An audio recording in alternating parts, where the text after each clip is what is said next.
সামনে আয় মাইরে দিল আমারে। আরে ভাই কাছে যায় না রে আরে মার রে ভাই, মাইরে দিল। কি খেলো স্যার কি না রোজ বাল খেলে মার রে, মারিস না কে রোজ। আমি তো মারতেছি তুই কিন্তু পারছ না আরে বেটা মেডিকেট নাই, মেডিকেট দে, এদিকে তোমার দিম হচ্ছে মেডিকেট দে। আরে মার মার বাল। কি করতাছস? গেম গেম খেলতেছি রে। যে গরম পড়ছে গরম ভিতরে তোরা গেম খেলতাছস কেমবা? কি করব কি করব ক? না কোনো কাম কাজ নাই। ও মা ওটা তখন দুজনের মধ্যে গরম হইছে, একটা ডিম ফাটাই দিলে তো বাইরে যাবে কেমবা। আরে কথা কইস না, গেম খেলবার দি। আরে গেম খেলা বাদ দে, আমার একটা কথা শুন।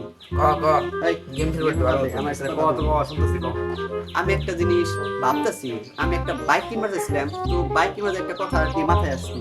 ক সারা জীবন নিজের পকেট থেকে টাকা খুলিয়ে তেল ভরে বাইক চালাতে হইব, ঠিক না? হ্যাঁ?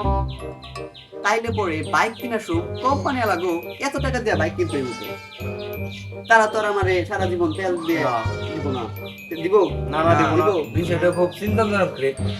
তাহলে বাপ এত টাকা দিয়ে বাইক কিনা কি লাভ যদি নিজের পকেট থেকে তেল ভরে সারা জীবন চালাতে হয়?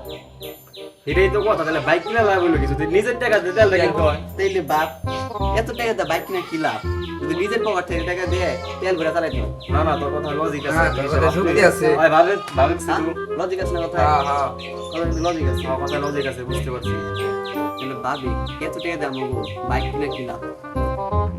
এটাই তো কথা তাহলে বাইক কিনা কি লাভ হলো যদি তেল আমাকে নিজেরই করা লাগে কোম্পানি কোম্পানি ছাড় দিক কিছু কোম্পানি তো মনে করছে বাইক কেনার সময় হাফ তেল লিটার তেল দেব না কিচ্ছু দিব না, তাইলে আমাকে এত টাকা দাম বাইকের লাগবে, আর বাইকের এত দামই কে? এটাই তো কথা এত দাম কে বাইকের?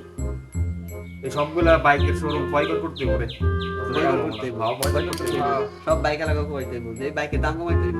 এই সব ঠিক আছে না? কথা ঠিক আছে কথা ঠিক আছে কথা ঠিক আছে তাহলে গেম খেলা বন্ধ করে চল যাই, খাওয়া যাইতে বলো চল এখনই যাম, চল এত টাকা দেয় বাইক কিনে